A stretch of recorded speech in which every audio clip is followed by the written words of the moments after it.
Masters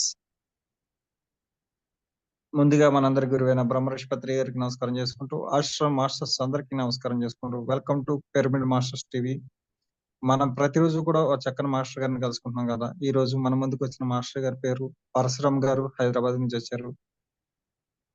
గతంలో ఈయన 2 సార్లు మనకి శంబాలా ప్రభు గురించి క్లాసులు చెప్పారు. చాలా బాగా చెప్తారు మాస్టర్. మనకి అందరికీ తెలిసిన మాస్టరే.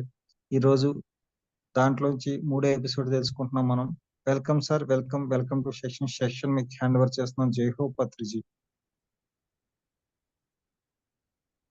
Thank you master. ముఖ్యంగా మన బ్రహ్మర్షి పితామహ పత్రిజీ గారికి నమస్కరించుకుంటూ మాస్టర్స్ అందరికి తెలియజేయండి. నేను చదివే పుస్తకం శంబాల ప్రభు అండి. శంబాల ప్రభు ఇంతకు ముందు 2 క్లాసులు పూర్తయ్యాయి. ఫస్ట్ ఇది 3వ క్లాస్ అండి నాది. సో నేను ఇప్పుడు కైలాస పర్వతము కైవల్య పర్వతం గురించి ఇది చాప్టర్స్ లాగా ఉంటుంది. ఒక్క చాప్టర్ నుంచి నేను చదువుకుంటూ వెళ్తుంటాను. కొంచెం కొన్ని సందర్భాల్లో నేను ఎక్స్ప్లెయిన్ చేయడానికి ట్రై చేస్తుంటాను.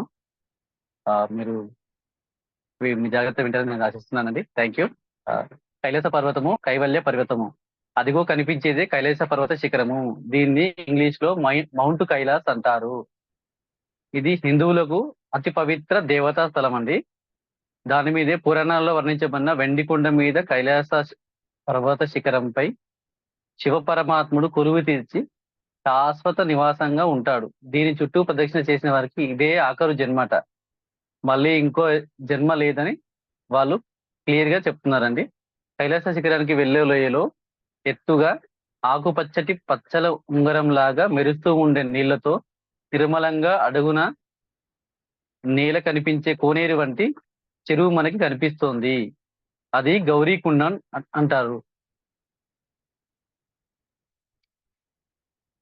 లోకమాత అయిన పార్వతీదేవి హిమవంతుడి పుత్రికగా జన్మించి ఈ గౌరీకుండంలోనే రోజు స్నానం చేసి శివుని భర్తగా కోరి పూజించింది అంటూ అక్కడ ఉండే శేర్పాల బృందంలోని కులపెద్ద గారు మన యాత్ర బృందానికి వచ్చిన వారికి వివరిస్తున్నాడు.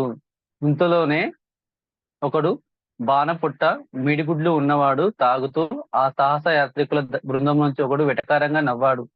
బల్లుమని పగలబడి నవ్వడంతో అందరూ తుల్లిపడి అతని వంకే చూశారు.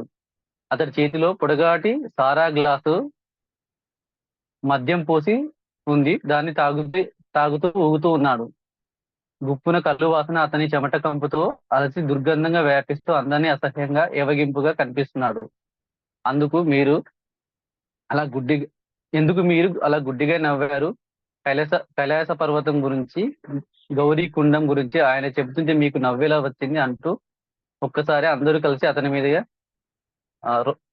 ఎదురు ప్రశ్నించారు. మళ్ళీ పగలబడి ఇంకొంచెం నవ్వి సారా ఎక్కువ తాగి తాపిగా సమాధానం చెప్పాడు. మీ హిందువులు మనుషులకే కాకుండా రాళ్ళకి రప్పలకి కూడా స్త్రీ పురుష భేదాలు అంటగట్టి చెబుతారు. మీరు కైలాస పర్వతం అని పిలిచేది ఒట్టి రాయి గుట్ట అని అంటున్నాడు. అది ఉట్టి కొండల వంటిదే. మామూలుగా ఈ హిమాలయాలో ఎలాంటి కొండలు అది కూడా అలాంటి కొండదే. అది శివుడేం కాదు, గుండంగా ఉంది కాబట్టి అది శివలింగాకారం అనుకుంటున్నారు. దానిని అలా శివుడి పర్వతం లాగా భావిస్తుంటారు అని చెప్తున్నాడు అతను. అది చాలదన్నట్టుగా ఎదురుగా ఉన్న ఆ కోనేరు ఆ ఆకుపచ్చటి నీళ్లతో నిండిన పసరుగుంట స్త్రీ రూపమా, పైగా అది గౌరీ కుండమట అని వెక్కిరిస్తున్నాడు అతను తాగి ఉన్న వ్యక్తి. ఆ చెరువేమో శ్రీలింగమా అని అడుగుతున్నాడు.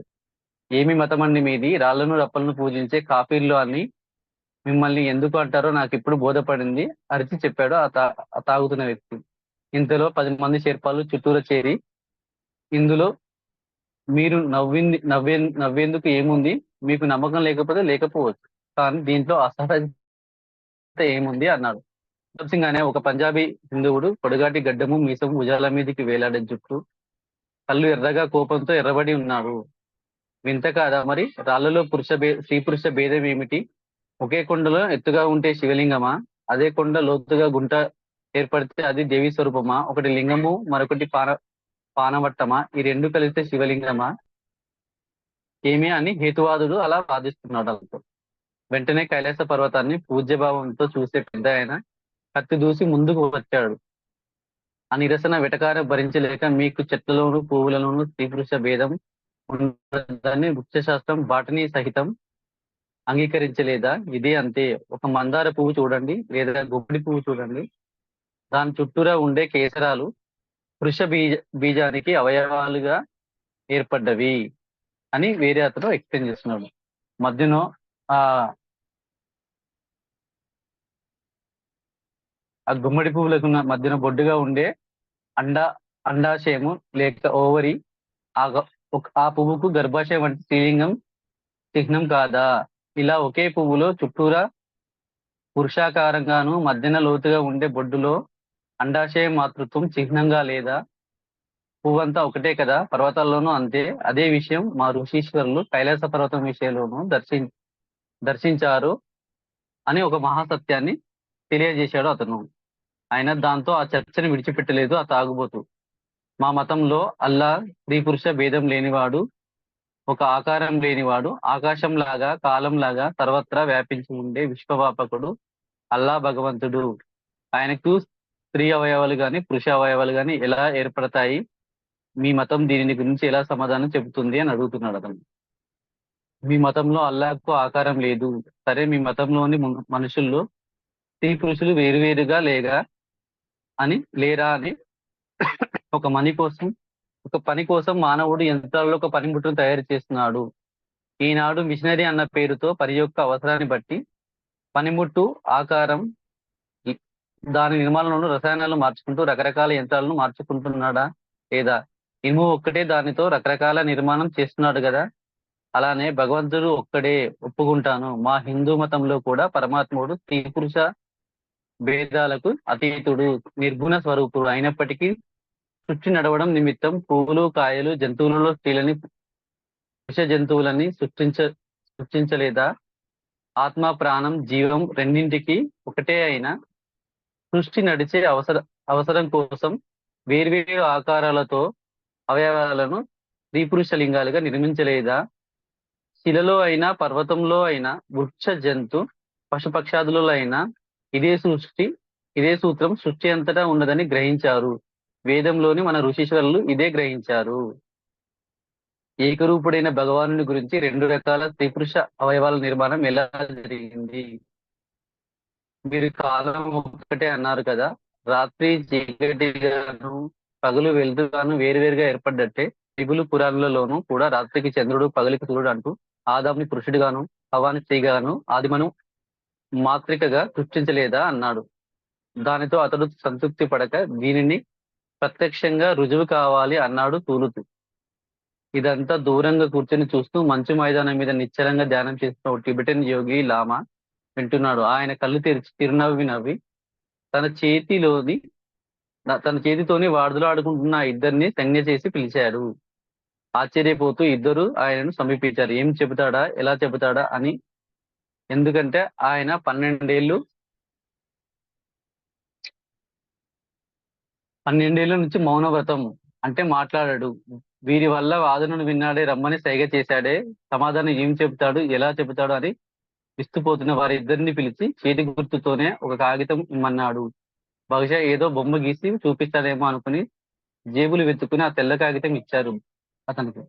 దానిని ఆయన అడ్డంగా నిలువుగా మధ్యకు దాన్ని మడిచి వీళ్ళు చూస్తుండగానే అంచులు పైకి మడిచి పెట్టి ఒక కాగిత పడవ తయారు చేశాడు. దాన్ని తన 3 వేళ్లతో పైకెత్తి చూపించాడు. అయ్యో, కాగితపు పడవ చేశాడు, ఇదేమిటి, ఇక్కడ నీళ్లు లేవు కదా, ఈ పడవ ఎందుకు చేశాడు అనగానే ఆయన పడవను అరచేతిలో నిలబెట్టి కుడి చేతి చూపుడు వేలుతో పడవ మధ్యన ఎత్తుగా ఉన్న కోసు లాంటి కోణం వేలుతో చూపించాడు. దానిని కలిపే కైలాస పర్వతం వంక చూసి ఇది పురుష చిహ్నం అన్నట్టు సైగ చేశాడు. ఆశ్చర్యం నుంచి వీళ్ళు తేరుకునేలోగా పడవను చుట్టుపక్కల చటుక్కున తలకిందులు చేసి పడవ అడుగున ఉన్న మడతలోని లోతైన పల్లం చూపిస్తూ చూపుడు వేలితో మధ్య వేలు దాన్ని పాయలుగా విడదీశాడు. ఒక చేప ఆకారం లాగా మరుక్షణమే గౌరీ కుండం వైపు చూపించి ఇదే శ్రీరూపం అన్నట్టుగా పడవను పైకి కిందికి చూపిస్తూ ఒకే పడవ, ఇటువైపు శ్రీరూపం అటువైపు పురుషాకారం అంటూ మాట లేకుండా ఆయన తెలియజెప్పిన తటాలన పడవ మడతలు విప్పి తెల్ల కాగితం తాపు చేసి చేతిని గుండ్రంగా చక్రంలో తిప్పుతూ ఆకాశం వైపు చూపించాడు. నిరాకారం నిర్గుణమైన అనంత రూపం నిర్గుణం భగవంతుడు అని మౌనంగా తెలిపాడు. ఆశ్చర్యం. ఒక కాగితపు ముక్కతో పడవ చేసి ఉదాహరణతో స్త్రీ పురుషుడిగా చూపించి భగవంతుడు ఇలా ఉంటాడని, పురుషాకారము స్త్రీ గర్భాశయం రెండూ అవసరం కోసం చేస్తు సృష్టించారని, ఇది ఒక లీలా వినోదమే ఈ కైలాస పర్వతము. ఈ గౌరీకుండం వెనుక గల స్త్రీ పురుష రహస్యం అదే శివశక్తి తత్వం, అర్ధనారీశ్వర తత్వం అని ముని ఆ లామా మౌనంగా వారికి తెలియజేశాడు. దాంతో అందరూ తలదించుకుని నోరు మూసుకొని గుడారం వైపు నెమ్మదిగా పరుగు తీశారు. ఇప్పుడు అందరికీ కైలాస పర్వతం అవతలి వైపుకు పోయేది ఎలా, చంబలకు పోయే మార్గం పట్టుకునేది ఎలాగా అన్న ప్రశ్నకు శివపార్వతుల తత్వం తెలిసి సంశయం లేకుండా పోయింది. అలా దాంతో శంబలకు మార్గం ఏర్పడింది. అందుకే సత్యయుగం వచ్చినప్పుడు అన్ని మతాలు ఇలా ఒక్కటవుతాయి. 6 మతములు ఒక్కటవును అంటే ఇదే కదా అని వాళ్ళు చర్చించుకుంటున్నారు. ఓ లామా గురుదేవ, మీకు ఈ మంచు పర్వతాలన్నీ మీ అరచేతిలోని గీతలు తెలిసినంతగా ఎరిగి ఉన్న ప్రదేశం కదా. బహుశా ఇదంతా మీ చిన్నతనంలోనే మీరు యువకులుగా ఉండగాను ఈ మంచు కొండల మధ్య ఎన్నో సాహసయాత్రలు కూడా చేసి ఉంటారు కదా అంటూ సాహస బృందం. లామా మహాశయులు సమాధానంగా, సాహసయాత్ర అంటే మీలాగా మంచు గొడ్డలు చర్మాలతో చేసిన చొక్కాలు ధరింపజేసి సాహసయాత్రలు మేము చేయము. మాకు హిమాలయాలంటే ఎంతో పవిత్రమైన దేవతాత్మ వంటి స్థానం. ఇక్కడ ప్రతి లోయ, ప్రతి శిఖరం, ప్రతి ఒక్క కొండచర్య కొన్ని వేల సంవత్సరాల నుండి మహామునులు యోగులు శరీరాన్ని మర్చిపోయి భగవంతుని ధ్యానంలో తేలిపోతూ తపస్సు చేసి పుణ్యభూములు కదా. అలాంటి చోట మనలాంటి వాళ్ళు అంటే స్వార్థము, భయము, ద్వేషము ఏమాత్రం చావని ఈ కలియుగం మనుషులం. మనం కాలు పెట్టి తొక్కి అపవిత్ర చేయటమే ఒక మహాపాపం. అలాంటిది తోళ్లతో కుట్టిన చెప్పులు ధరించి, చచ్చిన జంతువుల చర్మాలతో కుట్టిన కోట్లు, అంగీలు ధరించి వాటిపై ప్రయాణం చేయడం అంటే ఇక్కడి హిమాలయాలను మనం అపవిత్రం చేయడమే కదా. ఇక్కడి చలికి ఎత్తైన ఈ మంచు పర్వతం వాతావరణానికి ఇలాంటి రక్షణ అవసరం అని మీరు భావించవచ్చు. కానీ మనసును, శరీరాన్ని పవిత్రం చేసుకొని యోగ సాధనతోనూ దివ్య ప్రభావం కలిగిన మూలికా శక్తితోనూ మంత్ర శక్తితోనూ మనిషి తన శరీరాన్ని వజ్ర శరీరంగా చేసుకునే ప్రక్రియలు మా హిమాలయాలకు పురాతన కాలం నుంచి సంక్రమించినవి, అంటే పిత్రార్జితంగా వచ్చినవి విద్యలు వీళ్ళకు.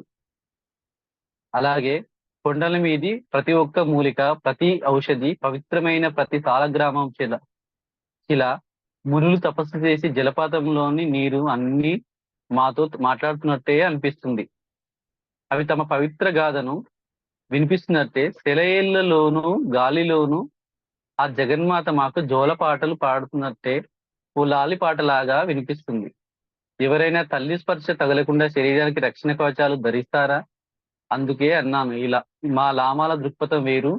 మాకు హిమాలయ పర్వతాల కేవలం కొండలు, గుట్టలు, రాతి గుట్టలు మాత్రమే కాదు. ఇదంతా ఒక దేవతాత్మ. ఈ హిమవంతునికి ఒక ఆత్మ ఉన్నది. ఈ హిమగిరిని నివాసం చేసుకుని పరమశివుడే కాదు, అనేక మంది యోగులు, ఆకాశంలో ప్రయాణం చేయగలిగినంత సిద్ధ పురుషులు, అవధూత చక్రవర్తులు నిత్యం సంచరిస్తుండే స్వర్గం వంటి ప్రదేశం ఈ భూమి మీద. అంతెందుకు, ఇక్కడ ఈ పంచభూతాలైన గాలి, నీళ్లు, అగ్ని ఆకాశంలో కలిసిపోయి మన మనస్సుకి ఏమీ గోచరించకుండా అవధూత రూపంలో అదృశ్యంగా సంచరించే శ్రీ దత్త ప్రభు గురించి మీరు వినలేదా? ఆయన ఎప్పుడు, ఎక్కడ, ఏ రూపంలో మనకి తారసపడతాడు అని భయంగా లేదు అంటూ లామా మహాశయుడు ఈ మాట ఎత్తగానే సాహసయాత్రికులందరూ ఆశ్చర్యంతోనూ భయంతోనూ తుల్లిపడ్డారు ఆయన మాటలకు.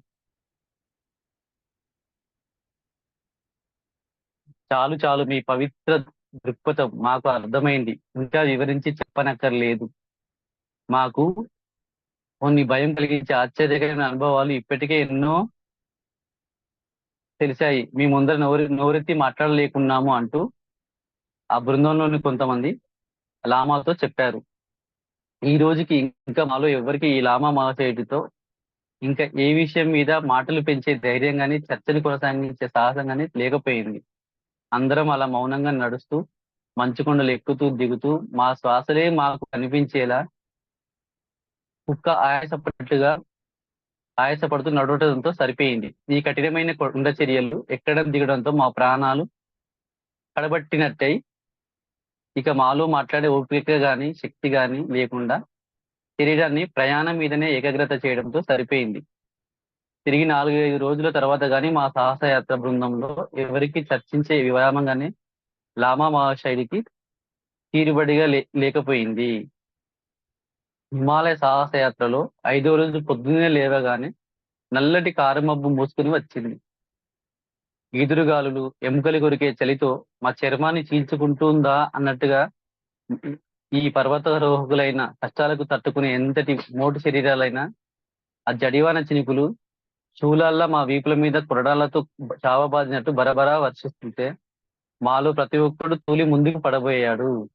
ఒక పావు గంట సేపు అక్కడే నిలబడి తల వంచి పర్వతాత్మ ఆయన ఆ కొండ దేవుడికి మనసారా పూజ్యభావంతో శరణాగతి చేసినట్టు నమ్రతతో ప్రార్థిస్తూ ఉన్నాము. మంచివాడి కోపంలాగా మరుక్షణమే ఆగిపోయింది జడివాన.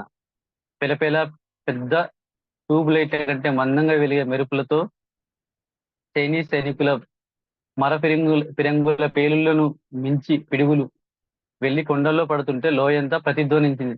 పెద్ద బ్యాండ్ మేళం భుజాలు ఒక పెద్ద బ్యాండ్ మేళం భుజాన వేసుకుని వాయించినట్టుగా భజంత్రీలు కొట్టినట్టుగా ఆ దడదడ పిడుగులు ఉరుములు చప్పుడుకి మేళతాళాలు వాయించినట్టుగా ఒక వింతైన శబ్దాలు వినపడడం అవి చాలా ఆనందంగా కనిపించాయి వాళ్ళకు ఆ వర్షంలో. మరుక్షణంలో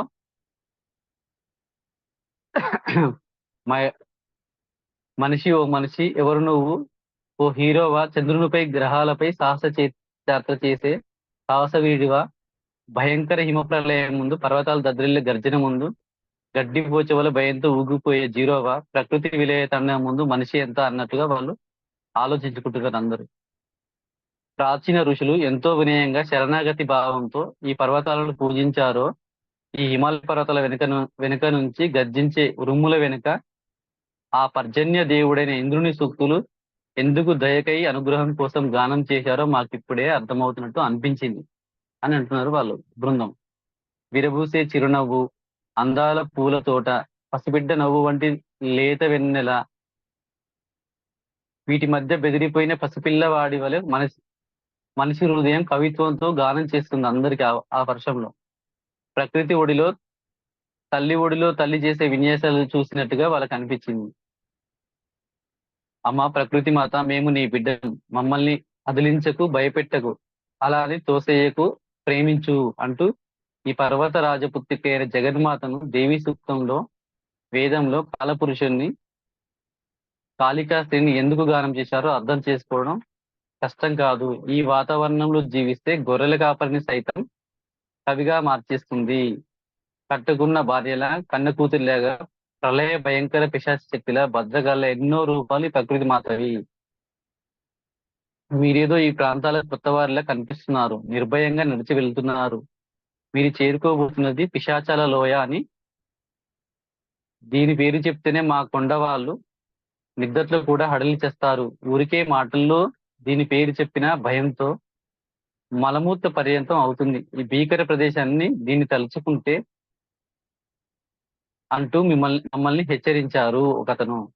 ఎవరా అని మా మంచు ప్రయాణం ఆపి కుడివైపుగా తిరిగి చూస్తే ఓ ఎత్తైన చెట్టు మీద నుండి పొడగాటి గడకర్రతో పొడవలి కట్టిన దోటీతో ఏవో పూలో పండ్లో కోస్తున్నాడు. కింద ఉన్న మేకల మందకు కాబోలు అనుకున్నాము. ముక్కుకు చేతుల మడతల్లోనూ మోచేతులకు వెండి కట్లు కంకణాలుగా ఉన్నాయి. ఈ షెర్పా గొర్రెల కాపరిగా బహుశా ఇతడే మనల్ని హెచ్చరించి ఉంటాడు అనుకున్నాము. ఏమిటి బాబు మీరు చెప్పేది? దెయ్యాల లోయ? దెయ్యాలు ఎక్కడ ఉన్నాయి? అసలు ఈ ప్రపంచంలో దెయ్యాలు నిజంగా ఉన్నాయా? మేము అలాంటివి ఏవి నమ్మం. మీలాగా పల్లెటూరి వాసులం కాము మేము. నాది రష్యాలోని పీటర్స్బర్గ్ నగరం. నా పేరు నికోలస్ రోరిక్. ఈయనది ఇంగ్లాండ్‌లోని లండన్ నగరం. ఈయనది పాటియాలా రాజధాని. ఆయన ఒక మహారాజు. ఇంకా ఈ పక్కన తుపాకీతో వస్తున్నది పులి వేటగాడు, గుండెలు తీసిన బంటు అయిన జిమ్ కార్బెట్. మా మధ్యగా నడుస్తున్న ఓ వ్యక్తి సైంటిస్ట్, జంతు శాస్త్రజ్ఞుడు. మాతోనా నీవు భయం భయం మాటలు పెట్టేవి భయం పెట్టే మాటలు చెప్తున్నది. ఆశ్చర్యంగా అందరూ ఒక కంఠంతో అతన్ని అన్నారు. ఆ షెర్పాతో. వాయువ్య దిక్కు నుండి ఏటవాలుగా కిందికి దిగుతున్న కొండచర్య మీదుగా నడుస్తున్న మా సాహసయాత్రికుల బృందంలోని మిత్రులందరూ అకస్మాత్తుగా వాతావరణం మారిపోవడం గమనించారు. కీచుమని చెవులు చిల్లులు పడే రొద వంటి శబ్దంతో గాలి ఓ దుమారంలో వేగంతో వచ్చి వాళ్ళ ముఖాలకు తగిలేలా లోయ కింద నుండి వీస్తూ వాళ్ళ పాదాల కిందికి దూరి పైకెత్తి పడేసినంత వేగంతో విసురుతోంది. అంతటి కాకలు తీరిన పర్వతారోహకులు క్షణం ఆశ్చర్యపడి అలా నిలబడిపోయారు. ఏమిటి ఈ విపరీతమైన గాలి? పైగా ఆకాశంలో ఏమీ మబ్బులు లేకుండానే ఇంత తెరవేసినట్టుగా చీకటి వ్యాపించింది లోయంతా. మరి మా చుట్టూ కారుమబ్బులకు గాని, ఉరుములు మెరుపులు గాని ఏమీ లేకపోయినా భయంకరమైన ఎదురుగాలులు వీసి ఇలా కాళ్ళను అడుగు నుంచి పైకెత్తి తలకిందులు పడేంతగా ఇబ్బంది పెడుతుంది అని ఆలోచించుకుంటున్నారు వాళ్ళు. అపరాధ పరిశోధకుడైన చార్లెస్ బెల్ మీద అందరి దృష్టి కేంద్రీకరించారు వాళ్ళు. అతడు చిత్రంగా ఆకాశం వైపు చూస్తూ గట్టిగా తన టోపీని అదిమి పట్టి కళ్ళ మీదకు లాక్కొని దృష్టి తీక్షణంగా చేసి కళ్ళు చిలికించి పైకి చూశాడు. ఆశ్చర్యం! పైపు ఆరిపోయిందే అనుకుంటూ అప్పుడే వెలిగించిన తన పైపు ఎర్రటి చింతని పుల్ల వెలుగు గుప్పు గుప్పున ఇంజన్ పొగలాగా వస్తూనే అకస్మాత్తుగా పొగరాజుకుంటూ నిటారుగా అతను చుట్ట తాగుతున్నాడు. ఇదేదో విచిత్రంగా ఉన్నదే, నాకు అంతు పట్టడం లేదు అంటున్నాడు. ఆకాశమంతా నిర్మలంగా ఉండగానే సూర్యరశ్మి లేదే, మసక చీకటి సర్వత్రా వ్యాపించింది. ఎలాంటి మేఘములు లేకుండానే ఈదురుగాలులు వీస్తున్నాయి. ఒకనాడు లండన్‌లోని డోవర్ సమీపంలో నేనొక దెయ్యాల కొంపకు పరిశీలించడానికి వెళ్ళినప్పుడు మాత్రమే ఇలాంటి వాతావరణాన్ని ఎదుర్కొన్నాను.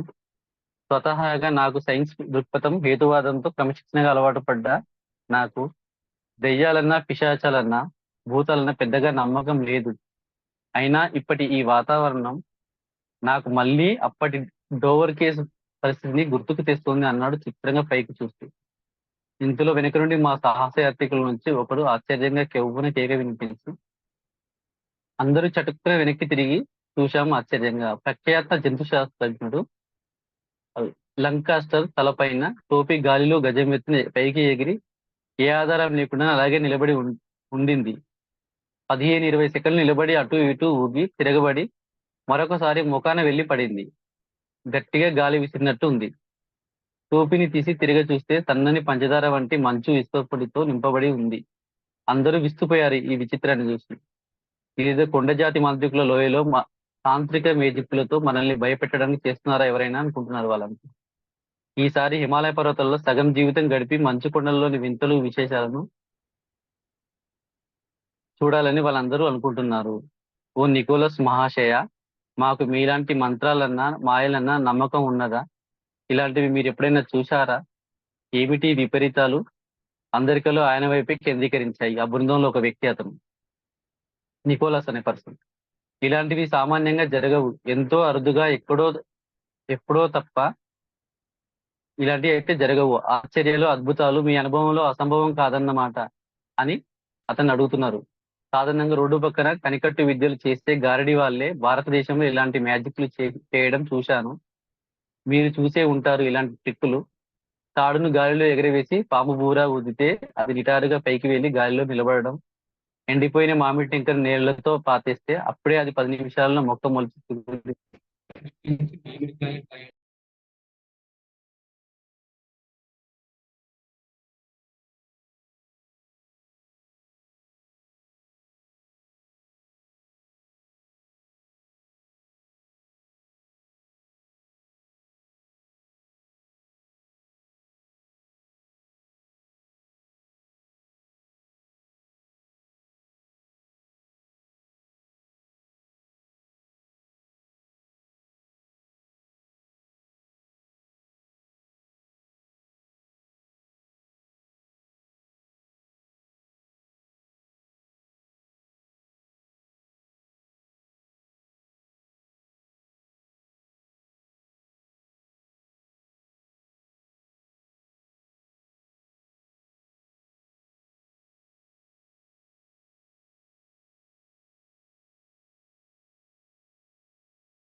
దిగువకు నడుస్తూ నెమ్మదిగా దట్టమైన చెట్ల గుంపులు సమీపించారు. ఆ ముదురు ఆకుపచ్చ చెట్ల సందులోంచి ఒక పాతకాలం నాటి బంగ్లా, విరిగిపోయిన దూలాలు, పగిలిపోయిన కిటికీ అద్దం పెంకులు, వెళ్లాడుతున్న బూజుతో పగిలే కీచురాళ్లతో బిగుసుకుని ద్వారంతో ఉన్న ఆ కొంపను సమీపించినారు అందరూ. అప్పటికే అందరూ బాగా అలసిపోయారు. సాయంత్రం కావస్తుండడం వల్ల ఇక్కడే విశ్రాంతి తీసుకుంటే మంచిదని అందరూ కలిసి నిర్ణయించుకున్నారు. ఆ కొండ చర్యకు దిగువగా నడిచి కుడివైపు మలుపు తిరగగానే విరిగిన గేటు లాంటిది కనిపించింది. ఆ గేటు తెరవగానే కిరణ శబ్దం చేస్తూ తెరుచుకుంది. అందరూ లోపలికి ప్రవేశించి అప్పటికే చీకటి పడుతోంది. అంతటా దట్టమైన పొగమంచు వ్యాపించింది. ఆ ప్రయాణ బడలిక వలన అలసటతో ఉన్న వాళ్ళందరూ ఆ ప్రదేశాన్ని అంతగా పట్టించుకోలేదు. పెద్ద దొడ్డి వంటి ఆ ప్రదేశంలో అంతటా పాతకాలపు చెక్కలు, దుంగలు కనిపించాయి. ఎగుడు దిగుడుగా ఉన్న నేలను చూస్తుంటే కొన్ని సమాధుల వంటివి కనిపించాయి. ఇదేదో గోరిలా దొడ్డిలా ఉంది. ఇక్కడ ఎవరు ఉంటారు? ఇదేదో భూత బంగ్లాలా ఉంది అనుకుంటున్నారు వాళ్ళంతా. హిమాలయ శాస్త్ర యాత్రికులకు, పెద్దలకు వెల్కమ్ అంటూ ఒక స్త్రీ కంఠం వినిపించింది. అందరూ ఆమె వైపు తలచిప్పి చూశారు. 70 ఏళ్ల ముసలి వయసులో ఉన్న మహిళ నిలబడి స్వాగతం పలుకుతుంది వాళ్ళకి. ఒక క్షణం క్రితం ఆమెను ఇక్కడ చూడలేదే అని అందరూ ఆశ్చర్యపోయారు. ఆ బంగళా యజమానురాలినని అంటూ అతిథులకు సౌకర్యాలు, సదుపాయాలు సమకూర్చడం మొదలుపెట్టింది. అతిథులు రావడమే చాలా లాభం మాకు అని అంటుంది. ఇక్కడే ఉంటూ నేను ఇక్కడికి వచ్చే అతిథులకు అన్ని సౌకర్యాలు, సదుపాయాలు సమకూర్చడం చాలా కాలం నుంచి చేస్తున్నాను. ఆతిథ్యం అంటూ ఆప్యాయంగా ఆహ్వానిస్తూ అందరినీ చేతులెత్తి నమస్కరించి చిరునవ్వు నవ్వుతూ మీలాంటి అతిథులు రావడం నాకు చాలా సంతోషం అంటుంది. పగలంతా మంచు రోజులు ఎక్కడం, దిగడం, ఎదురుగాలికి చలి కొట్టుకుని ఉండడం వల్ల బడలికతో డస్సిపోయిన వారంతా ఆమె ప్రేమపూర్వకమైన ఆహ్వానం చెవులకు సంగీతంలా వినిపించింది. ఈ రాత్రంతా మనసంతా హాయిగా వెచ్చగా నిద్రపోవచ్చు అనుకున్నారు. పాటియాల యువరాజు వెడల్పుగా నవ్వుతూ మిత్రులందరి వంక చూశాడు. మీకోసం వేడి వేడి భోజనంతో పాటు చిక్కని ద్రాక్ష వైన్, ఇంగ్లీషు సారా ఎదురు చూస్తున్నది. ఆలస్యం మీదే అంటున్నాడు. శిథిలమైన పాత బంగళాలో ఇలా బూజులు వేళ్లాడుతూ దుమ్ము కొట్టుకుపోయిన దాంట్లో గదులతో చెక్క సున్నం, పెచ్చిలు ఊడిపోయిన వరండాలు, వసారాలో గడ్డి మొలిచి ఉంది. వేడి వేడి ఆతిథ్యం, చిక్కటి ద్రాక్షసారి ఎక్కడి నుంచి తేగలదు అందరూ అనుకుంటూ ఆశ్చర్యపోతున్నారు. మా బ్యాగులు, సంచులు, బరువైన సామాన్లు అన్ని వసారాలో కింద పడేశాం. చిందరవందరగా ఏమి చదువుకోకుండా ఆ ఆ ప్రాంతంలో ఉన్నాము. జోన్స్ ఎక్కడా చచ్చావురా? ఇదిగో అతిథులు వచ్చారు, వీరి పని చూడు అని గట్టిగా అరిచింది ఆ మహిళ. చార్లెస్ బెల్ వెనక్కి తిరిగి చూడగానే ఒక్కసారిగా త్రుల్లిపడ్డాడు. అంతటి గూఢచారి అతను. అప్పటి వరకు లేని జోన్స్ పటాలన మా వెనక నిలబడి ఉంటే, ప్రత్యక్షమైన ఉంటే ఎలా అని అతను ఆశ్చర్యపోయాడు. అతడు పొడగాటి తన పళ్ళను గారపట్టిన ఎర్రటి చెవులను చూపిస్తూ వాళ్ళని చూసి సెల్యూట్ చేస్తూ నవ్వుతున్నాడు. మా ముందు టేబుల్ మీద లావుపాటి ఒక కొవ్వొత్తిని వెలిగించి ఎప్పుడో పెట్టాడు, మేము గమనించలేదు. ఎర్రగా పచ్చగా వెలిగే కాంతితో ఆ కొవ్వొత్తి చిటపటలాడుతుంది. దీపం దొరికింది కదా, కాసేపు డైరీ రాసుకుందాం అనుకుంటూ రష్యన్ చిత్రకారుడు రోరిచ్ వెనక్కి తిరిగి తన బ్యాగులోంచి ప్యాకెట్ నోట్బుక్, పెన్సిల్ తీసుకుని టేబుల్ వద్దకు చేరగానే తుల్లిపడ్డాడు. టేబుల్ మీద కొవ్వొత్తి లేదు. అతని వెనకాల కిటికీలో నుంచి ఇదేమిటా ఇదేమిటా అని ఇంతలోనే ఆ కొవ్వొత్తిని ఇక్కడి నుంచి ఎవరు తీశారు అనుకుంటూ కిటికీ వద్ద వెళ్ళి నోట్బుక్, పెన్సిల్ టేబుల్ మీద పెట్టి పక్కనే ఉన్న కుర్చీని తెచ్చి కూర్చునేందుకు ప్రయత్నించాడు. ఈసారి ఆశ్చర్యంతో కెవ్వుమని కేక వేశాడు. అతను కరెంట్ షాక్ తగిలినట్టు ఏమైందని అరిచారు అందరూ. మాయిగాడు, ఈ కొవ్వొత్తి ఇక్కడ కిటికీలో పెట్టాను. అటు తిరిగి చూస్తే మళ్ళీ అది పెట్టిన చోట లేదు. బహుశా మీరే వెనక పెట్టి నన్ను కనిపించేస్తున్నారు, నన్ను ఇబ్బంది పెడుతున్నారు అనుకుంటున్నాడు. ఈసారి పాటియాల యువరాజు భయంతో కెవ్వున కేక వేశాడు. అదిగో టేబుల్ వద్ద జోన్స్, ఇంతకు ముందు లేడు, ఇప్పుడే నీ ఎదుట పొగమంచులా ప్రత్యక్షమయ్యాడు. అదేమి పట్టించుకోకుండా జోన్స్ తన పొడగాటి పళ్ళను ప్రదర్శిస్తూ ఇక్లిస్తున్నాడు. టేబుల్ వెనుక నుంచి మీకేం కావాలి సార్? డ్రింకు తాగుతారా? 2 పెగ్గులు తెమ్మంటారా అన్నాడు. దాంతో అందరూ ఆశపడ్డారు. కాస్త వేడిగా కడుపులో పోస్తే ఎలాంటి నరాల బెదురు పైత్యపు ఆలోచనలు తగ్గుతాయని. సరే పట్టుకురా అనే లోపల జోన్స్ అక్కడే నిలబడటం చూసి, ఏం వినబడ్డం లేదా జోన్స్, వైన్ తెమ్మన్నాం కదా అన్నారు. టేబుల్ మీద ఓ పొడగాటి వైన్ సీసా, 2 గాజు గ్లాసులు పెట్టి ఉండడం చూసి ఆశ్చర్యపోయారు. జోన్స్, నీవు ఇక్కడ నుంచి కదలకుండానే టేబుల్ మీద ఈ వైన్ సీసా పెగ్గులు పెట్టావే, ఎలాగా అంటూ భయంతో కూడిన ఆశ్చర్యంతో జోన్స్ వంక చూసి అందరూ అడిగారు. జోన్స్ సమాధానం ఏమీ చెప్పకుండా తన దంతాల వరస మరింత వెడల్పుగా కనిపించేలా గుర్రం సకిలిస్తున్నట్టుగా నవ్వాడు. ఏమిటి ఇతడు సమాధానం చెప్పడు, క్షణాల మీద అన్ని టేబుల్ మీద అమర్చేస్తున్నాడు అని వీళ్ళు ఆశ్చర్యపోతున్నారు. ఇది చాలా పాత వైన్ అనుకుంటా, ఇది వింటేజ్ వైన్ లాగా ఉన్నదే, చిక్కగా ముదురు ఎరుపు రంగుతో. ఇది ఫ్రాన్స్ లోని ఏంజౌ వైన్ లా ఉన్నదే అంటూ జోన్స్ అంటున్నాడు. నేనే పెట్టమన్నాను జోన్స్ ని, మీకోసం ప్రత్యేకంగా. ఇది ద్రాక్షసారాయి కాదు. ద్రాక్షసారాయి గనుక అయితే ఇంత చిక్కగా ఎందుకుంటుంది అన్నది చప్పున పెగ్గులో నిండా ఎర్రటి ద్రాక్షసారాయి నింపుతూ ఖాళీ చేస్తూ ఆ స్త్రీ. ఆమె ఎర్రగా వికృతంగా రంగు పులిమినట్టు ఉన్నాయి ఆమె పెదవుల సందు నుంచి చుక్కలు చుక్కలుగా జిగురుగా ఉన్న ద్రాక్షరసం వంటిదేమో కిందకు జాలువారుతుంది అన్నట్టుగా ఆమె కనిపిస్తున్నది. మేడం, మీ వయసు ఎంత ఉండవచ్చు? అలాంటి ప్రశ్నను మీలాంటి దొరసాని లేడీలను అడగరాదు గాని ఆశ్చర్యంగా కుతూహలంగా అడుగుతున్నాము అన్నారు. నాకు 700 సంవత్సరాలు. ఎన్నాళ్ళైనా నేను ఇదే వయస్సులో ఉంటాను. మాది నిత్య యవ్వనం. వయస్సు స్తంభించే మూలికలు, మందులు వాడే రహస్య ప్రక్రియ ద్వారా మంత్రశక్తితో నేను ఈ ద్రావణము తాగాను. మీ వయసు కూడా నాలాగే 500-600 ఏళ్ల దాకా ఇలాగే స్తంభించేలాగా చేయనా? మన ఇద్దరం హాయిగా ఇక్కడే చిలక గోరింకల్లా ఆనందంగా గడపవచ్చు అని అందులో ఒక అతనితో చెప్తుంది. మేడం, మీకు కాస్త నిషా ఎక్కువైనట్టుంది. కాకపోతే మీ వయస్సు 700 సంవత్సరాలు ఏమిటి? ఇంత చిక్కటి ఎర్రటి జిగురు వంటి ద్రావకం మామూలు వైన్ లాగా కనిపించలేదే. ఏ మూలికలతో ఈ వస్తువులు తయారు చేశారో కాస్త తెలపగలరు అని భయపడుతూ అడుగుతున్నారు వాళ్ళని. నాలాగే 2 పెగ్గులు ద్రావకం పుక్కిట బిగించగానే భూమి ఆకాశం దరివేసినట్టుగా ఉంటుంది మీకు కూడా అని ఆమె చెప్తుంది. ఈసారి నిజంగా వణుకుతున్న కంఠంతో అడిగాడు పాటియాల యువరాజు. ఇది మనిషి రక్తం, అందులోనూ మనిషి కంఠనాళంలోంచి చిల్లు పొడిచి అతను ప్రాణం గిలగిల తన్నుకుంటుంటే బ్రతికి ఉండగానే తీసిన రక్తం 100 ఏళ్ల సారాయిలా పులియబెడితే నిషా కాకపోతే ఏమొస్తుంది?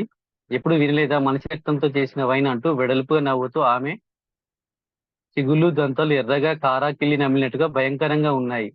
మనిషి రక్తమా బాబోయ్, దేవుడా, మీరేం మనుషులు అంటూ తటాలను కుర్చీలోంచి లేచి నిలబడ్డారు అందరూ.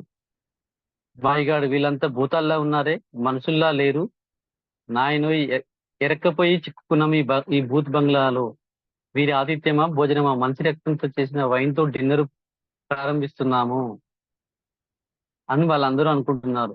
అందరూ ఏకకట్టంతో తల ఎత్తి చూస్తే అక్కడ ఎవరూ లేరు. కానీ గాలిలోంచే మాటలు స్పష్టంగా వినబడుతున్నాయి. మా డిన్నర్ మీ మాంసంతోనే, మీ రక్తంతోనే.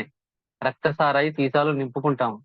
ఏం భయపడ్డారా? నేను ముందే చెప్పాను కదా, మీ రాక వల్ల మాకెంతో లాభమని. గల్లున గజ్జలు చప్పుడైనట్టు నవ్విన శబ్దంతో గాలిలోంచి వినబడింది వారందరికీ. అర్ధరాత్రి కావచ్చింది. పగలంతా ప్రయాణం చేసిన బడలికతో విసిగి వేసారి అలసిపోయి ఉన్న ఆ సాహసయాత్రికులందరూ భోజన మాట దేవుడెరుగు, కనీసం ఓ కునుకు తీద్దాం అనుకుంటూ శిథిలమైపోయిన ఆ బంగ్లాలోనే మేము తెచ్చుకున్న క్యాన్వాస్ వేసుకొని అందరం వాటి క్యాన్వాస్ పైన పడుకున్నాము. టక్ టక్ మని తలుపు తట్టినట్లు పెద్ద చప్పుడైంది. అందరం తుల్లిపడి ఒకరి ముఖాలు ఒకరు చూస్తున్నారు. ఎవర్రా ఈ రాత్రి వేళ తలుపు తట్టింది అనుకుంటున్నారు అందరూ. రష్యన్ పరిశోధకుడు వెలిన్కోవ్స్కీ పరిగెత్తుకెళ్లి తీశాడు. ఆశ్చర్యం, అక్కడ ఎవరు లేరు. ఒక్క క్షణం అందరూ ఆశ్చర్యపోయాం. మా గదిలో చూస్తే సాహసయాత్రలో బృందంలోని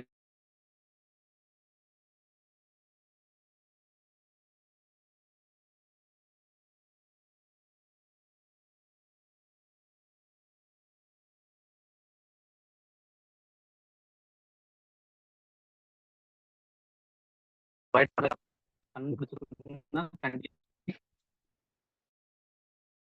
పెద్ద కీచుకొంత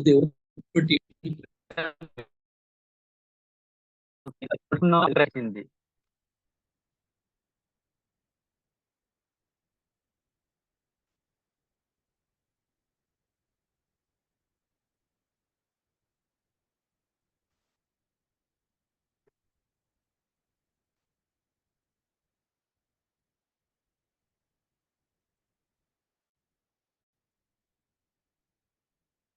సుడిగా గుండ్రంగా గిరగిర తిరుగుతూ పైకి చిమ్మింది. ఈ వెదవగాలి మా కాగితాన్ని కొట్టుకుపోతుంది. బ్యాగ్ కొట్టి అందరూ కేకలు వేశారు. 100 గజాల దాకా పరుగులాంటి నడకతో వెళ్లిన నోటోవిచ్ టార్చ్ లైట్ వేసి అంతా గాలించిన కాంపౌండ్ అంతా గాలించిన పాకిపోతున్న నల్లటి తాచుపాములు బుసబుస శబ్దంతో ఆవిరి పొగలు కక్కుతున్న ప్రెషర్ కుక్కర్ల బుస్సుమని శబ్దం చేస్తూ పరిగెత్తుతున్నాయి. గదిలోకి పోయి పడుకున్నాం. అలా ఒక అరగంట గడిచిందో లేదో మళ్ళీ పెద్ద శబ్దంతో టక్ టక్ మని సౌండ్ వినపడింది. ఈసారి రోరిక్స్ తన తుపాకీతో పరిగెత్తాడు బయటకి, డోర్ తీసి. కొండ జాతి దోపిడీ గాన్లేమో అన్న సందేహంతో. అనుచూపు మేరం చూస్తే ఎవ్వరూ కనిపించలేదు. విరిగిపోయిన చెక్క తలుపులు బాత్రూమ్ గుమ్మాన్ని అటు ఇటు గాలికి దడబడ కొట్టుకుంటున్నాయి. బహుశా ఇదే చెప్పడేమో అనుకుని మళ్ళీ అందరూ పడుకున్నారు.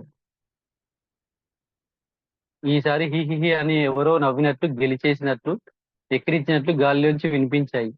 చుట్టూరా ఎవరో బుట్టతో పరిగెత్తిన శబ్దం వినిపిస్తుంది.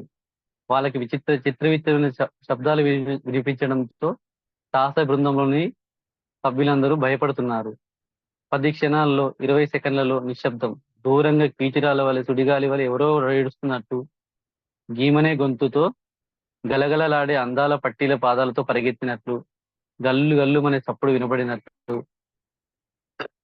వినిపిస్తుంది. వీళ్ళందరూ భయంతో వాళ్ళంతా ఒకరి ముఖాలు ఒకరు చూసుకుంటున్నారు. దాని వెనుక పట్టు చీరలు కట్టుకుని ఎవరో వడివడిగా నడిచిపోతున్నట్టు బరబరా చీరల సవడి వినిపిస్తుంది. 25 మంది స్త్రీలు పట్టు చీరలు కట్టుకుని దొడ్డి అంతటా, ఆ ఇల్లు అంతటా తిరుగుతున్నట్టు వాళ్ళకి శబ్దం వినిపిస్తుంది. ఈ వింతలు విచిత్రాలు ఏమిటో పరిశోధకులకు ఎవరో ఇక్కడ బంగ్లాలో దాక్కుని మనల్ని వేధిస్తున్నారని అనుకుంటున్నారు. ఆ శబ్దం అలా అలా దూరంగా పోయి ఎత్తుగా పెరిగిన ఒక గడ్డి పొదలో దూరి మాయమైపోయింది. టార్చ్ లైట్ వెలుగులో తుపాకీ గుట్టంతో గడ్డి పొదను గడ్డిలోంచి చూస్తే అడుగున ఒక ఎత్తైన సమాధి, దానిపైన క్రాస్ వంటి త్రిశూలంలా ఉన్న గుర్తు. దాంతో నికోలస్ తన టార్చ్ లైట్ సాయంతో ఆ సమాధిపై ఉన్న రాతి ఫలకాన్ని, ఉన్న శాస్త్రాన్ని లాంటి అక్షరాలను చదివాడు. ఇదేదో 500 సంవత్సరాల పూర్వం ఇక్కడ నివసించిన మహారాజు యశోద వాళ్ళ చక్రవర్తికి చెందిన మహారాణులు, అంతఃపుర స్త్రీలు, దాసదాసీజనం అంతా కలిసి స్వయంగా అగ్నికి ఆహుతైపోయిన వివరాలు. కార్తీక శుద్ధ పౌర్ణమి, విక్రమశకం 1895 సంవత్సరం పంచాంగపు లెక్క ప్రకారం ఆ శాసనం రాయబడి ఉన్నది. నేను చెప్పలేదా లండన్ సమీపంలో డోవర్ వద్ద జరిగిన కథ గురించి? మరణించిన రాజుల సమాధుల వద్ద ఇలాంటి ప్రేతాత్మలు, పిశాచాలు ఇంకా ఇప్పటికీ అందరినీ భయప్రాంతులకు గురి చేస్తూనే ఉంటాయి అని అంటున్నాడు. అర్ధరాత్రి కనీసం తెల్లవారేదాకా కాస్త రెస్ట్ తీసుకుని నిద్రపోదాము అని భారతీయ సైంటిస్టు మేఘనాథ్ సాహా అంటున్నాడు. బహుశా నమ్మకం కూడా లేకపోవచ్చు ఈ రాత్రి నిద్రపోవడం దయ్యాల కొంపలో. ఇంకా ఎన్ని ఇలాంటి విచిత్రాలు చూడాలో అని అందరూ భయంతో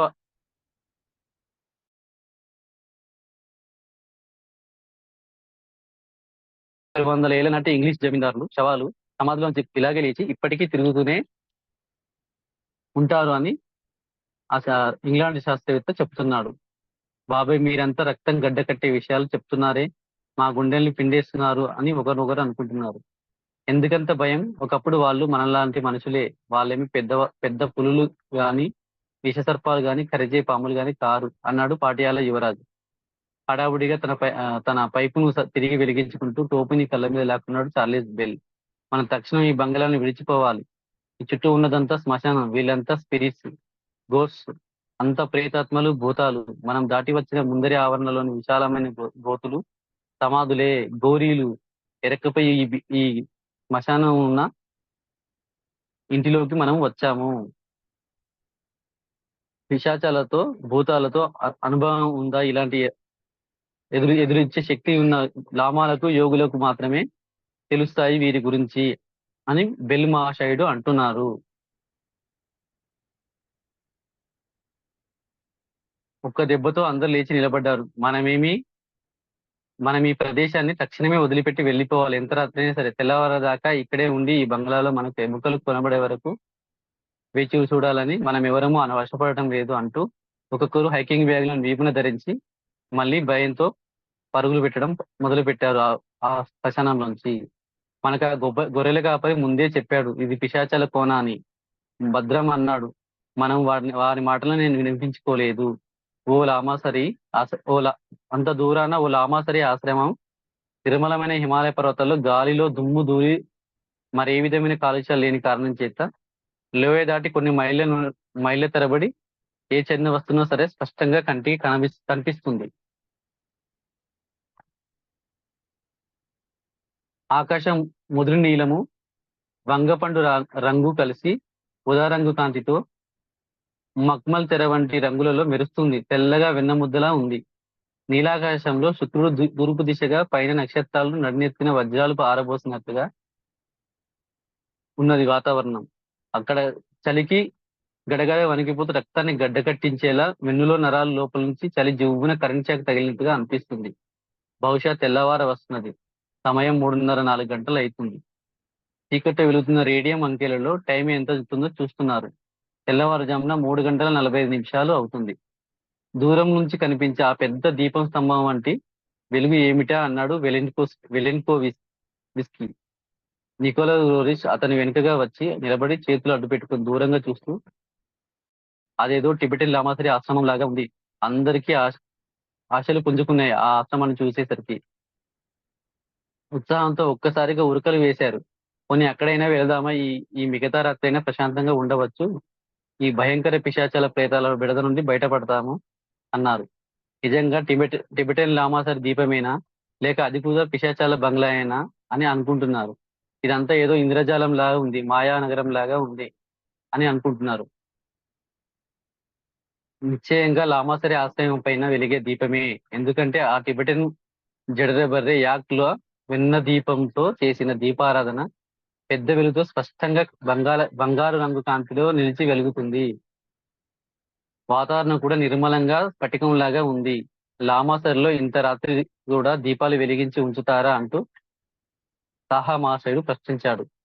ప్రతి లామాసరి ఆశ్రమంలోనూ ఒక గుట్ట స్తంభం ఉంటుంది. దానిని మోగిస్తే చుట్టూరా 100 మైళ్ళ దూరం వినిపిస్తుంది. దూరాన ఉన్న లామాసరి ఆశ్రమాలలో అన్నిటికీ వినిపించేలా గంట స్తంభం పైన బోర్లించిన లాంతరు వంటి దీపం ఉంటుంది. అందులో కరిగించిన యాక్ బర్రెల వెన్నతో పెట్టిన దీపం ఉంటుంది. దానిని అఖండ దీపారాధన అంటారు. లామాసరి ఆశ్రమంలో ఎర్రగా వెలిగే శిఖర దీపం అంటారు. దీపం వెలుగుతూ ఉంటే అక్కడ లామాసరి ఆశ్రమంలో సరిగ్గా జపధ్యానాలు, తపస్సు, జ్ఞానం కోసం అన్వేషణ ఉంటాయని సూచన. అంతేగాక ఈ దీపం వెలుగులో టిబెట్ ముఖ్య పట్టణం లాసాకు వెళ్లే దారి కూడా కనిపిస్తుంది. లాసా టిబెట్ కు రాజధాని. టిబెట్ ను పరిపాలించిన దయా చక్రవర్తి బుద్ధదేవుడు నివసించిన పోతాల మహల్ ఉంటుంది. అక్కడ పోతాల అంటే ఒక పెద్ద కోట మాత్రమే కాదు, దాదాపు 10,000 మంది ముసలి లామాలు, 90 ఏళ్లకు పైబడ్డ పెద్దలు తెల్లవారుజామున లేచి సస్వరంగా మంత్రాలను గానం చేస్తూ ఉంటారు. అందుకని మనం ఆ దీపస్తంభం కనిపించే దిక్కు వెళ్ళడమే మంచిది అంటారు. ఇక్కడ ఇలాంటి పిశాచాలు, భూతాల గొడవ ఉండదు ఆందోళనగా అంటున్నాడు పాటియాల యువరాజు. అందరూ బల్లున నవ్వారు సంతోషంతో. అతి పవిత్రమైన యోగుల తపోభూమి అంటే లామాల ఆశ్రమం. లామాలు గొప్ప తాంత్రికులు, మంత్రశాస్త్రంలోనూ యోగ శాస్త్రంలోనూ సిద్ధహస్తులు. వీరు ఎలాంటి భూతాలను, పిశాచాలను లెక్క చేయకుండా వాటిని సీసాలలోనూ జాడీలను పెట్టి బంధించి వేస్తారు. మీరు ఇంతేనా? చార్లెస్ బెల్ వింతగా పైకి చూస్తూ, మీరు శ్రీచక్రం అంటారే, ఇలాంటి యంత్రాలు గీతలతో వేసినవి మంత్రించి ఆ రక్షణలోనూ ఇలాంటి క్షుద్ర శక్తుల ఆటలు కట్టించి దిగ్బంధిస్తారు కూడా కదా అని లామాలను అడుగుతున్నాడు. అయితే పదండి, అక్కడికి వెళ్ళి అందరం విశ్రాంతి తీసుకుందాం అంటూ సంతోషంతో నవ్వారు. ఇదిగో ఇటు చూడండి, ఈ మ్యాప్ లో కనిపించిన కొండదారి గుండా మనం ఇప్పుడు ఎవరెస్ట్ శిఖరానికి దక్షిణ ముఖాన్ని చేరుకున్నాము. మనం ఇదివరకే మన యాత్ర ప్రారంభంలోనూ అనుకున్నాం. ప్లాన్ ప్రకారం మనమేమి ఎవరెస్ట్ దాటి దాని ఎత్తు ఉత్తర ముఖం వైపుకి చేరుకోవాలి. అందువల్ల మనం ఈ ఎవరెస్ట్ పర్వతాన్ని ఎక్కి పైకి కిందకి దిగి శ్రమపడవలసిన అవసరం లేకుండా కొండ చర్యకు కుడివైపు నుంచి ప్రదక్షిణలాగా తిరిగి తూర్పుగా 50 కిలోమీటర్లు ప్రయాణించి అక్కడి నుంచి ఉత్తరంగా 27 కిలోమీటర్లు వెళ్ళాక మరి 30 కిలోమీటర్లు నడిస్తే ఎవరెస్ట్ శిఖరాన్ని దాటి దాని ఉత్తర దిశగా చేరుకుంటాము. ఈ మార్గం చాలా కఠినమైనది, వాతావరణం బాగుండదు, మంచు తుఫాన్లు చెలరేగడం కూడా ఉంటాయి. ఊపిరితిత్తులు బద్దలైపోయేటంత ఆయాసం వస్తుంది ఆ దిగుతుంటే. ఎవరెస్ట్ శిఖరం అవతలి వైపుకు చేరుకునేసరికి పూర్తిగా అలసిపోతాము. ఒక్క అడుగు కూడా అడుగు తీసి పెట్టలేము. శ్రమతో నీరసించిపోతాము. దూరంగా ప్రదక్షిణగా తిరిగిన గనక మనం ప్రయాణిస్తే ఇప్పుడు మనం ఉన్నది ఒక కఠినమైన నిర్ణయం తీసుకోవాలి. శిఖరంపైకి ఎక్కి దిగి అవతల వైపుకి వెళ్ళటమా? అలా చేస్తే ప్రయాణించిన దూరం తక్కువే అవుతుంది కానీ శ్రమ గనక శిఖరం చుట్టూ ప్రదక్షిణంగా చుట్టూ తిరిగి వెళ్ళటమా? టైం ఎక్కువ తీసుకుంటుంది. ఇందులో ఏది మనం చేయాలో నిర్ణయించాల్సిన ఘట్టం మన ప్రయాణంలోని గర్భసంధి వంటి చిక్కుముడి సమీపించాము.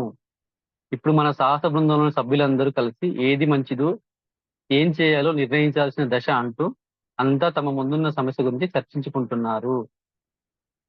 చార్లెస్ బెల్ మహాశయుడు తటాలన వెనుక నుంచి ముందుకు తోసుకువచ్చి లామా మహాశయుడి ముందు నిలబడ్డాడు. ఈ అదను ముందుగానే పసిగట్టిన లామా మహాశయుడు తాను ఈ నిర్ణయం కోసమే ఎదురు చూస్తున్నట్టుగా తటాలన లేచి నిలబడ్డాడు. లామా మహాశయ, కొన్ని రోజుల క్రితం మిమ్మల్ని మేము హిమాలయ పర్వతాల్లోని వింతల గురించి అడిగాం. అప్పుడు సమయం రానందువల్ల మిమ్మల్ని వివరాలు అడగలేదు. ఇప్పుడు మీ సహాయం అవసరం వచ్చింది అన్నాడు. చెప్పండి, ఏం కావాలి? నేను మీకు చేయాల్సిన సహాయం ఏమిటి అన్నాడు లామా జపమాల కుడి చేతితో తిప్పుతూ. మిమ్మల్ని మేము ఇంతవరకు కాకుండా సూటిగా అడుగుతున్నాం. ఈ హిమాలయ పర్వతాల్లో రహస్య మార్గాలు మీకు తెలిసినవి ఖచ్చితంగా ఉండి ఉంటాయని మా విశ్వాసం. ఈ హిమాలయ పర్వతాలలో భూగర్భంలోని సొరంగ మార్గాలు ప్రయాణించే రహస్య మార్గం గురించి ఏదైనా వివరాలు మాకు తెలియజేయండి అన్నాడు చార్లెస్ బెల్. అవును, నేను విన్నాను. రహస్యమైన భూగర్భ సొరంగ మార్గం ఇక్కడే ఎక్కడో ఉన్నదని చెప్పండి, ఇప్పుడే చేద్దాం అన్నాడు లామా రహస్యంగా తన జపమాల తిప్పుతూనే. ఏం చేద్దాం అని మీరే మమ్మల్ని ప్రశ్నిస్తే ఎలా? మీరు మా సాహసయాత్ర బృందానికి మార్గదర్శకులుగా ప్రమాణ స్వీకారం చేశారు. బోధిసత్తులు సాక్షిగా భూగర్భ సొరంగ మార్గం గురించి మీకు తెలుసని మా దగ్గర ఖచ్చితమైన బోగట్టా ఉన్నది. గతంలో కొందరు సాహస యాత్రికులు మీరు పనిచేసే బౌద్ధ దేవాలయాల వద్ద నుంచే ఈ రహస్య సొరంగ మార్గం గురించి తెలుసుకున్నారు. మహాశయ, దయచేసి చెప్పండి, ఇక ఈ రహస్య మార్గంలో ప్రవేశించే ద్వారం ఎక్కడ ఉండదు, దాన్ని గుర్తించడం ఎలాగో మా మొదటి ప్రశ్న. రెండవది, ఈ గుహ ముఖద్వారం మనకి గనక కనబడితే అది తెరుచుకునేది ఎలా? మా రెండవ ప్రశ్న. గుహలో ప్రవేశించాక ఎంతకాలం నుంచో మూతబడి పోయి ఉన్న ఆ సొరంగంలోని బిలంలో గాలి లేకుండా మనుషులకి ఊపిరాడకుండా మనల్ని ఉక్కిరి బిక్కిరి చేసే ప్రమాదం ఉండవచ్చు. దానికి ఏమిటి ఉపాయం అని కొంతమంది అడుగుతున్నారు. అలాంటి రహస్య మార్గంలో ప్రయాణించే అనుభవజ్ఞులైన బౌద్ధ లామాలు ఎలాంటి జాగ్రత్తలు తీసుకుంటారో కూడా మాకు చెప్పడం మంచిది. మాకు శిక్షణ ఇవ్వండి అని అడుగుతున్నారు. లామా మహాశయుడు వారికి భక్తికి శ్రద్ధకు చలించిపోయాడు. నెమ్మదిగా తన చుట్టూరా ఉన్న యాత్రుల వంట చూస్తూ ఇలా అన్నాడు. మీ అభిమానానికి, ఆత్మీయతకు ఎంతో చలించిపోయాను. అసలు ఈ ప్రయాణం మొదట్లో నేను ఈ రహస్యాల గురించి ఎవరికి బహిరంగ పరచకూడదని అనుకున్నాను. ప్రాచీన కాలం నాటి రహస్యాలు ప్రకటించి అపచారం చేయరాదని నిశ్చయించుకున్నాను. కానీ ఇప్పుడు నా అభిప్రాయం పూర్తిగా మార్చుకున్నాను. ఇష్టంతోనే మాకు ఆ వివరాలలోని ఉన్న శ్రద్ధను నేను గమనించలేదు. అంతేకాదు, మీరు ఆ యాత్ర ఎందుకు చేస్తున్నారో ఊహించలేనంత తెలివి తక్కువ వాడిని కాదు. మీరు చెప్పకపోయినా ఇప్పుడు మీరు అందరూ నేను చెప్పేది జాగ్రత్తగా వినండి. ఎవరెస్ట్ శిఖరానికి దక్షిణ ముఖానికి ఆగ్నేయంగా వెళితే ఒక లోయ ఉన్నది. 10,000 అడుగుల దిగువగా ఇక్కడి నుంచి ఈశాన్యంగా 18,000 అడుగుల ఎత్తుకెళ్లి ఒక కాలిబాట వంటి మార్గం ఉన్నది. ఆ కాలిబాట ప్రారంభించే మొదట్లో కుడివైపున ఒక చిన్న దేవాలయం కనిపిస్తుంది. అది చాలా చిన్నదిగా ఒక గ్రామదేవత దేవాలయం లాగే ఉంటుంది. ఆ గుడి గర్భాలయంలోనే గౌతమ బుద్ధుడి విగ్రహం పద్మాసనంలో కూర్చొని ఉత్తర దిగుగా తిరిగి ఉంటాడు. ఆ విగ్రహం కుడి చేయి అభయముద్రలోను, ఎడమ చేయి పాదం పైనుంచి కిందకి నేలను తాకుతూ కనిపిస్తుంది. భూమి స్పర్శ మధ్యలో ఇలా ఉంది. ఈ భూమి స్పర్శలో ఉండే బుద్ధ విగ్రహాలు చాలా చోట్ల ఉంటాయి కదా అన్నాడు జగదీష్ చంద్రబోస్. బుద్ధ విగ్రహం ఎడమ చేత్తో ఉపదేశ ముద్రని బట్టి మధ్య వేలు, ఉంగరం వేలును భూమి వైపు చూపిస్తూ ఉంటాయి. సరిగ్గా ఆ విగ్రహం చూపించే దిక్కుగానే ఉన్నది రహస్య మార్గం. అది మామూలుగా సంవత్సరం పొడవునా దట్టమైన మంచుతో కప్పబడి ఉంటుంది. అందువల్ల ఆ సొరంగ మార్గానికి ద్వారం ఎవరికీ కనబడకుండా రహస్యంగా ఉంటూ వచ్చింది. గత 5,000 సంవత్సరాలుగా ఆ మార్గం అలాగే ఉంది. అంటే ఇప్పటికి 5,000 సంవత్సరాల క్రితం, అంటే ఈ కలియుగం ప్రారంభించక ముందు నుంచి, అప్పటి నుంచి ఈ భూగర్భ సొరంగ మార్గం ఎవరు కనిపెట్టలేదా? అడ్డుపడుతూ అడిగాడు రష్యన్ పరిశోధకుడు. కొందరు కనుగొనడము, దాని గుండా ప్రయాణించడం కూడా జరిగింది. కానీ ఎంతో గుప్తంగా అలా ప్రయాణించే వారిలో ముగ్గురు నూతన శకానికి ప్రారంభకులైన ప్రవక్తలైన గురువులు. ఇందులో మొదటి వారు గౌతమ బుద్ధుడు, అంటే అహింస జ్యోతి శాక్యమునిగా ప్రపంచంలో ధర్మచక్రాన్ని తిప్పిన బుద్ధదేముడు. ఇకపోతే రెండవ వాడుగా మళ్ళీ అలా ప్రయాణించిన వ్యక్తి, పడమటి దేశాలలో కొత్త మత ప్రవర్తగా పూజలు అందుకుంటున్న మీ యేసుక్రీస్తు అనబడే యోగి ఈశా రెండవ వాడు. యోగి ఈశా రెండవ వాడు. మళ్ళీ అలా ప్రయాణించిన వారిలో పరమ పవిత్రమైన కార్తీక పౌర్ణమి నాడు జన్మించిన గురునానక్ మహాశయుడు. ఈ ముగ్గురు ఈ బిల మార్గాన్ని, గుహను ఎలా తెరిచారు, ఎలాగ సొరంగ మార్గంలోకి ప్రవేశించారు అనగానే ప్రశ్నించాడు చార్లెస్ బెల్. తొందరపడకండి అన్నాడు. ఈ ముగ్గురు ఎవరెస్ట్ శిఖరానికి అడుగు నుంచి వాయువ్య దిశగా వెళ్లే సొరంగ మార్గం యొక్క ద్వారం తెరవకుండానే ప్రవేశించారు. అందువల్ల వారికి సొరంగ ముఖద్వారం తెరిచి ప్రయాణించాల్సిన అవసరం లేకపోలేదు. ఏమిటి మీరు అనేది మహాశయ? ఎవరెస్ట్ శిఖరం అడుగు నుంచి సొరంగ మార్గంలో ప్రయాణించాలని చెప్తున్నారు, మళ్ళీ మీరే సొరంగ మార్గంలో ప్రవేశించే ద్వారాన్ని తెరవలేదంటున్నారు, పరస్పర విరుద్ధమైన వాక్యాలు అంటున్నారు అన్నాడు రష్యన్ రాయబారి అలెగ్జాండర్ నోటోవిచ్. మీకు కలిగిన అసహనాన్ని, చికాకును నేను అర్థం చేసుకోగలను. ఎందుకంటే రహస్య సొరంగ మార్గంలో ప్రయాణించాలంటే ఎవరైనా దానిలోకి ప్రవేశించి గుహ ముఖద్వారము తెరిచి వెళ్ళాలి, నిజమే. కానీ నేను చెప్పిన పై ముగ్గురు మహాయోగులు, సిద్ధయోగులు. పసిపిల్లల ఆటలలాగా చాలా తేలిక వారికి. అందుకే గుహ ముఖద్వారం బాతి బండలతో మూసి ఉన్న దానిని తెరవకుండానే వారు ఒక కీనీడ గాజు గోడ మీద ప్రయాణించినట్టు గుహలోకి ప్రవేశించి మెరుపులాగా సొరంగ మార్గంలోకి ప్రవేశించి అవతలికి చేరుకుంటారు. ఎందుకంటే వారు ముక్త పురుషులు. భగవంతుడు ముందే నిర్ణయించిన ప్రకారం వారు అలా ప్రయాణించగలిగారు. ప్రయాణించవలసిన మార్గం మూసి ఉన్నా కానీ మనం సామాన్యులం, దేవుడి ప్రవక్తులము కాదు కదా, కనీసం యోగ పురుషులం కూడా కాదు. గట్టిగా శ్వాస బిగిస్తే ఉక్కిరి బిక్కిరితో కింద మీదై పోతాము. అలాంటి మనం వాటితో సాటిగా ప్రయాణించడం అసాధ్యం. అందుకనే మనం ఆ గుహలో ప్రవేశించే రహస్య మార్గాన్ని కనుగొని తెరవాలి. అది ఎలాగ తెలుస్తుంది అని ప్రశ్నించారు అందరూ. అది నేను చెబుతాను, అందరూ బీదపడకుండా ప్రశాంతంగా వినండి అంటున్నాడు లామాదోస్. నేను ఇంతకు ముందు చెప్పిన గ్రామ దేవత లాంటి మందిరం కనిపిస్తుంది. అందులోని బుద్ధుని విగ్రహం